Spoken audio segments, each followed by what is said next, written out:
Oh no, GitHub Models are being retired. Atlas, you look bummed.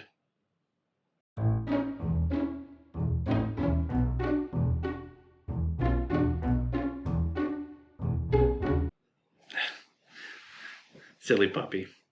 Anyways, in today's video, I want to show you how to use Azure Foundry as an alternative to GitHub Models so that you can automatically comment your Power Query code in Power BI.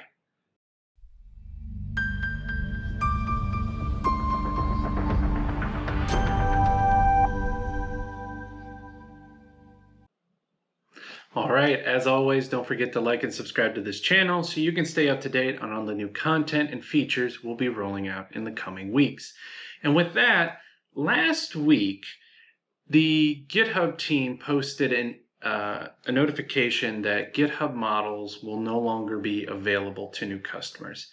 And prior to that, a couple weeks back, I was showing you in a prior video how you could use GitHub Models in GitHub Actions in order to automatically comment your Power Query code. Well, rest assured, there is an alternative in Azure Foundry, and I want to walk you through the process of setting that up today, but also kind of give you some perspective as to things that you need to think about when you're building out your agentic flows. And in this case, GitHub Models in reality served as a kind of a backstop to Azure Foundry. And so what we really needed to do is just figure out, all right, what was a way that we were prompting the Tyndall code to the GitHub model and just do that with Azure Foundry. And if you see this kind of pattern emerge, you can see that you can offload some of the prompting to these APIs like Azure Foundry, or if you want to use Claude or another service. And I say that we know that for many of us, the licensing has changed for GitHub Copilot. Some companies have been either lowering the number of folks who can use it, and you might want to leverage GitHub Actions in order to do your work, but you don't have this external capability. Also, maybe you're using Azure DevOps. Now, in the demo today, it's going to be strictly GitHub, but there is options outside of GitHub Copilot that you can incorporate AI into helping you accelerate your Power BI development. So let's take a look. Up on the screen here, just to kind of emphasize the point that I'm making here, on June 16th, you'll see that there's that retired message for GitHub Models are no longer available to customers. It doesn't mean that if you followed along earlier this year and you use GitHub Models that they're not going to work for you, but the writing's on the wall. You're going to have to use another option. Now, in my time last week, I did put together a Azure Foundry version of automatically commenting your Power Query. Now, for many of us, if you have been working in Power Query before, there's a lot of steps here that would be problematic to have to right-click and edit the step in the description. But this is really helpful to understand what steps are being applied so that when you come back to working with this model, you have a better understanding of where to fix things. And the quicker you can identify where you need to fix things, the better off you are in applying those fixes in a timely manner. Also, if you are commenting and providing good step names for your code, AI can take that and has better context as into where in the Tyndall code or your Power Query code it needs to apply those updates. So it not only helps us for readability and maintainability, but it also helps AI for having better context on where it needs to make updates to the code. All right, let me make sure Zoom-It's installed real quick. Let me just, thought I had that turned on. There we go. All right, so with that in mind, we have this idea that you have this template repo that you can clone that has the sample model to kind of walk you through. And when you set this up for the first time, you can go through the GitHub import process. And let me just open that in a new tab. And you can paste in the URL of this repo as a template to help you get started. And I would say if you were eventually going to swap out your models with stuff that you're working off of, switch it to the private model and then make sure you pick the right ownership and give it a good name. Now, I've already imported this for the demo, so I'm not going to go through this process because it could take a couple minutes. But the other thing you need to do is make sure you have Azure Foundry. Now, you can create this service if you have access to an Azure subscription by going to Foundry, and you can create a new Foundry instance. In this case, I've already created one. And when you click on this for the first time, you're going to get asked to go to a Foundry portal. And that Foundry portal is, it may look like this. The interface seems to change every couple of weeks. But you'll have access to an API key, and you have different endpoints that we're going to use. Now, this doesn't create a model in the beginning. You can create multiple models. Now, depending on where you created this service and where you want your data residency, and that's important, you can choose which kind of models you want to deploy. So there's a big kind of list here that changes all the time. The one I'm going to show you today is Codestraw. Hopefully I'm not butchering the pronunciation of that. And when I click on that, it should open up. I can choose to use this model and deploy it. And I can even see what the pricing is, which is really nice. That you actually used to have to click through and see where that pricing guide is. They brought that in, which is really nice. So once you have this deployed, it will show up in your models and endpoint area. Now, I've created one already. I'm going to click here. And you're going to get this target URL, and you're going to get this key. Now, this target UI isn't actually going to be the one that we want to use for what we're doing, incorporating GitHub Actions, but the key is. Now, you don't want to share this key, and we're going to store this securely. But you'll notice that this is the API endpoint that we're going to want to use, because essentially what we're going to do is mimic this basic code sample, but use the prompt that we built in a prior video that's going to do the commenting of the Power Query code. We're going to want to know what the model name is, the endpoint deployment name, and then obviously the API key, which we're going to store securely. Now, you can also open up in a playground, and I've put in the system prompt and an example prompt here where I pasted an expression, and you can see here that should get, there's the output here with the comments. So you can do a little testing as well. Now, I've cloned this repository down to my local machine. If you haven't gone through a cloning process before, please watch my series on the AI-enabled Power BI developer. It walks you through the setup, walks you through cloning a repository. But I've got the repository here that I've cloned and opened up, and I actually keep the prompt that I use for testing here.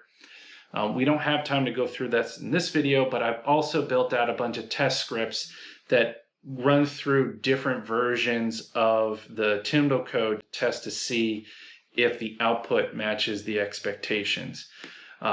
We could use prompt foo as an alternative, but it was a lot quicker in the time that I was trying to build this out to just use PyTest, and you can use this. I think that the takeaway is you always want to be able to test your prompts. So whether you're using prompt foo, PyTest, or another library, make sure you have test cases for the prompts that you're going to build into your GitHub Actions. Now, I've got the prompt here, and then the workflow is where it's going to go through the Timdo code that you've selected, or the parts of the model you selected that you want to run through the commenter. It's going to apply that Timdo code to the prompt, pass that prompt to the Azure Foundry API, and then it's going to update off a branch of the wherever you ran this off of. So in this case, we're running off of main, and create a pull request. So big part of AI and agentic development is you don't make those commits directly on the branch. You want to create a separate branch and then do a pull request into it so you can keep track of what has changed. But also later on, if you want to have other agentic flows or other deterministic workflows review that code, like a linter or a tester, you can do that before the PR, the pull request, is reviewed. So you never want to make updates directly to the branch. You want to have AI do that outside of it. Now, how do we do that in GitHub Actions?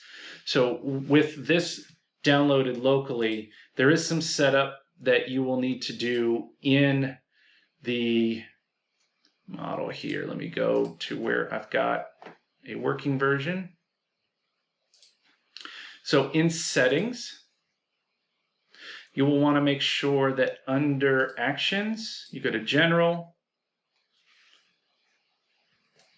This needs to be clicked because we want to make sure that the GitHub Actions can create pull requests. We're not doing approvals. What we're doing is just letting it create a pull request. Now, if this is grayed out and you're running this in an enterprise, you may need to talk to your GitHub administrator to allow this. It's a policy setting. Now, if this is a personal repository, you can set this yourself as long as you're the admin.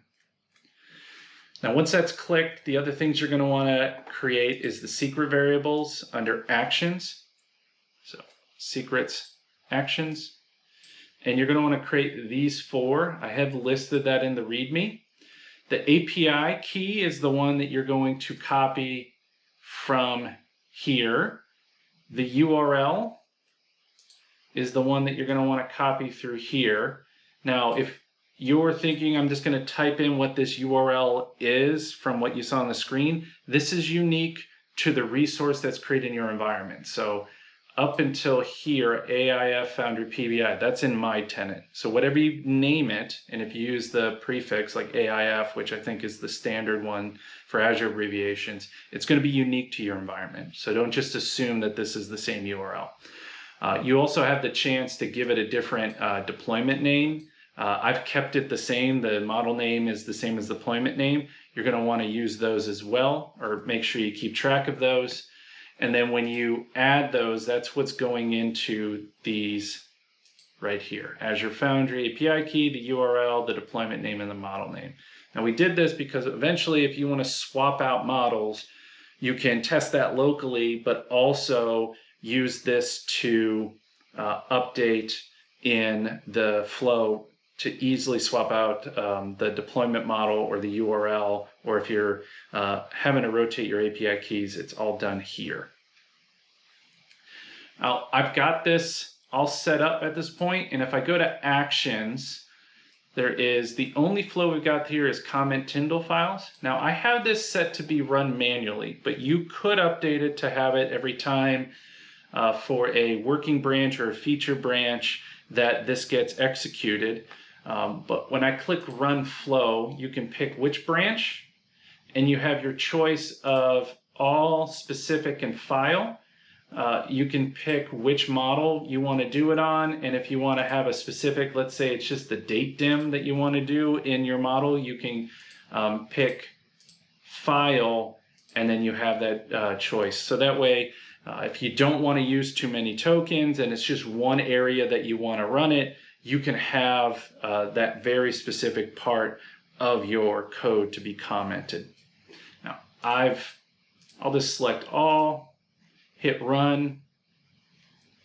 Now, as it's running, what it's going to do is check out the repository, install the Python dependencies, because we're using the Python library to call the Azure Foundry API, and then it's going to iterate through all the Tyndall scripts for each of the sample models and the other models that we have here, and it's going to make 5 calls. And if there's if you hit some sort of threshold and get like you're getting throttled, it will exponentially back off. So we've tried to put in some sort of redundancy or error handling in here.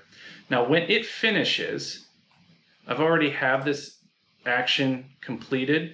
it's going to create a pull request, and that pull request will go over all the files that have changed, and you can see for the one-to-one Tyndall and my relationship semantic model, it's changed it here. Now you could run through each one of these yourself, take a look before you create the or submit the review or accept the PR. One of the other things I would recommend doing is if you can always check out this version of the branch locally. And when you open it up, I've got an example here. This is the alignment dim now that's been updated with the comments. So this is the kind of the after.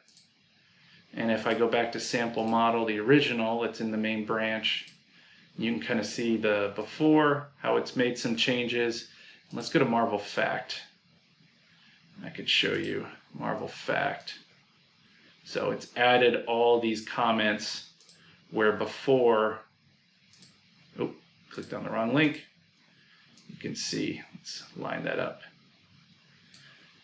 See, it's a little better in terms of I can highlight these and a little more distinct in terms of what is actually happening in these steps. Now, it's important to note when you're working in Power BI Desktop and you're clicking on these steps, that's going to be using your memory and using the CPU on the machine. So if it's after a merge or you got a pretty expensive operation, you may be spending time waiting for it to complete.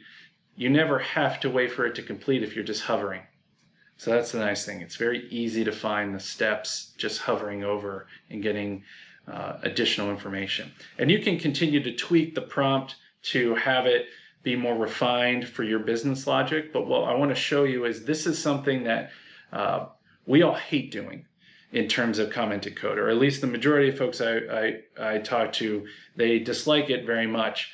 But it's nice after you've been working with the model and come back to it to have these comments in here. Well, let's AI do that so that the person we're paying at an hourly rate can do more of the front-facing updates, like the updates to the reports or refining the data agent. Let AI do this. And if you can use these models like CodeStrawl or a model that might be more economic, you don't necessarily have to chew up Copilot tokens. You can offset some of that work on AI Foundry and have it focus specifically on just updating the code at a much, I would say, reduced cost with some of the more frontier models. A lot of these models like CodeStrawl and even GPT models are really good at making these comment updates, and you don't have to pay a lot to do it. All right, so I hope you learned something today. I showed you kind of now that GitHub Models are being retired, how Azure Foundry can replace that. I've given you a template, walk through kind of the highlights on setting that up, and give you an idea that there is an alternative way. Instead of just using GitHub Copilot, you can still use AI to help you do development with Power BI. So whether you have access to frontier models, whether you are looking to be more economic with your token usage, there are options out there, and hopefully we'll see the at least the industry or even the community come out with better ideas on how to be very economic with our use of AI so that we continue to leverage it, but do it efficiently and cost effectively. So until next time, take care.